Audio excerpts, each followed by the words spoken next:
విశాఖలో సిఐటివి ఆఫీసులో press meet ఏర్పాటు చేయడం జరిగింది. ఈ ప్రెస్ మీట్లో గాజువాక ఎమ్మెల్యే కంపల్సరీగా దీనికి సమాధానం చెప్పాలంటూ మీడియాతో మీరు తొలగిస్తుంటే పూర్తి అవగాహన ఉంటే మీరు ఎందుకు దీనికి సమాధానం చెప్పని ప్రశ్నిస్తున్నాం, ఎందుకు దీన్ని ఆపని చెప్పని మేము ప్రశ్నిస్తున్నాం.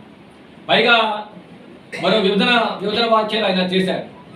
ఆయన ఆర్కాడ్ హోల్డర్ ఎవరైతే ఉన్నారో వాళ్ళతో వాళ్ళు బాధ్యత అంట, మిగతా కార్మికుల బాధ్యత లేదంట. ఇది ఎమ్మెల్యే మాట్లాడాల్సిన పనేనండి. ప్రభుత్వ పదవుల నుండి వ్యక్తి మాట్లాడాల్సిన పనేనండి ఇది. మరి ఎమ్మెల్యే ఈయన ఎన్నికల ముందు మాట్లాడితే ఎలా ఉండేది? ఎన్నికల ముందు చెప్పాల్సింది నేను కేవలం ఆర్కాడ్ హోల్డర్లతో ఓట్లుగా సరిపోతుంది, వాళ్ళ కుటుంబాలు కూడా సరిపోతుంది, మిగతా కాంట్రాక్ట్ వర్కర్స్ కానీ ఎంప్లాయీస్ కానీ గాజువా ప్రజానికి ఓట్లు కానీ మాకు అవసరం చెప్పాల్సింది. చెప్పాను ఎక్కడ ఉండేవాడు ఆయన అంటే సామెత ఉంది, వాడ దాటే వరకు వాడమల్లన్నా ఒడ్డు దాటిపోయిన తర్వాత ఒడ్డు దాటే వరకు వాడమల్లన్నా ఒడ్డు దాటిపోతే బోడి మల్ల అన్నట్టుంది ఎమ్మెల్యే పల్లా గారి వ్యాఖ్యలు. ఈ వ్యాఖ్యలు మేము తీవ్రంగా ఖండిస్తున్నాం. మొత్తం వీళ్ళందరిది బాధ్యత ఉంది, మీకు ఈ కాంట్రాక్ట్ కార్మికులు నిధులు తీసుకుని బాధ్యత ఉందని చెప్పని చెప్పదలుచుకున్నాం. ఈ మోసరి రాజకీయాలు పక్కన పెట్టాలని చెప్పి మేము డిమాండ్ చేస్తూ ఉన్నాం. నియంతృత్వం పెరిగిపోయింది, ప్రజాస్వామ్యం లేదు, ప్రజల హక్కు లేవని చెప్పి గౌరవ చేశారు. దాని వ్యతిరేకంగా వామపక్షాలు కార్మిక సంఘాలు కూడా నిర్బంధమైన పోరాటం చేశాయి. కానీ మీరు స్టీల్ ప్లాంట్ మీరు అధికారులకు స్టీల్ ప్లాంట్ చేస్తుంది ఏంటండి? కాంట్రాక్ట్ స్టీల్ ప్లాంట్ చరిత్రలో ఎంతవరకు ఎక్కడ లేని విధంగా డిపార్ట్మెంట్ లోపలికి స్థానిక పోలీసులు పంపిస్తున్నారు, కార్మికుల్ని కార్మిక సంఘాల నాయకులు బెదిరిస్తున్నారు, అరెస్టులు చేస్తున్నారు, అక్రమ కేసులు పెడుతున్నారు. కాంట్రాక్టర్ మద్దతుగా పర్మనెంట్ ఎంప్లాయీస్ ఉంటే వాళ్ళు షోకాజ్ నోటీస్ ఇస్తున్నారు, సస్పెన్షన్ చేస్తున్నారు, బెదిరింపులు యాపిస్తున్నారు. శిబిరంలో నిరసన కార్యక్రమం చేస్తుంటే దానికి ఆశలు పెడుతున్నారు, శిబిరం కూర్చోగొట్టేది బెదిరింపులు చేస్తున్నారు. అంటే పూర్తి నిర్బంధం ప్రయోగించడానికి మీరు కోరుకున్నారు.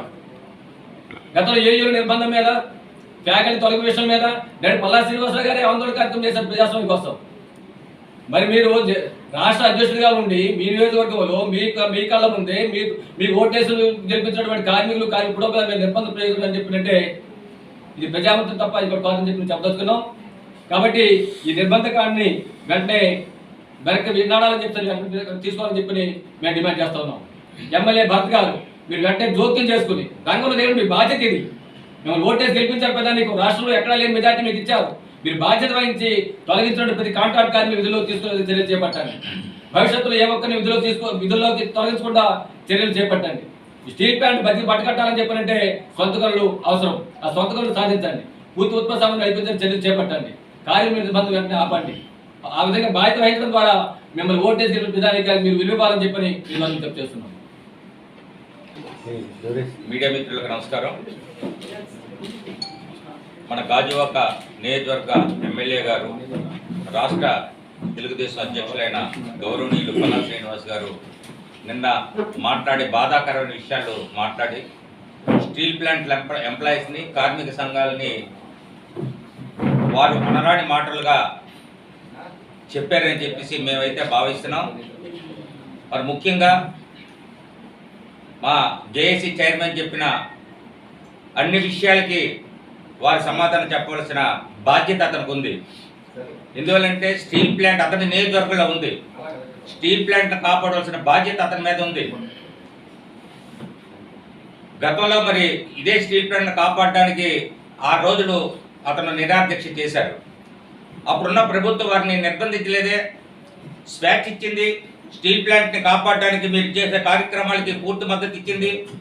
మరి ఈరోజు అదే విషయం మీద షర్మిల గారు నిరాదీక్ష చేస్తే రాత్రికి రాత్రి ఆవిడని తీసుకుని వెళ్ళిపోయి ఆవిడని అరెస్ట్ చేసి తీసుకెళ్ళిపోయి నిరాదీక్ష చేయకుండా చేశారు. కంపెనీలో పోలీసులు ఎంటర్ అయిపోయి కార్మికుల్ని నిర్బంధించి బలవంతంగా భయపెట్టి కార్యక్రమాలు చేస్తున్నారు. మరి గత ప్రభుత్వం కంటే మేలుగా మేము చేస్తామని చెప్పి దీన్ని కాపాడతామని చెప్పి ఆ రోజు నిరాదీక్ష చేసిన పల్లా శ్రీనివాస్ గారు కానీ భర్త కానీ మరి ఈవేళ 12 ఉద్యోగులందరినీ సుమారు 1500 మందిని వీఆర్ఎస్ పేరు మీద తొలగించారు. వారిని కాపాడవలసిన బాధ్యత లేదా భయప్రాంతం చేసి వాళ్ళందరినీ కూడా తొలగించారు.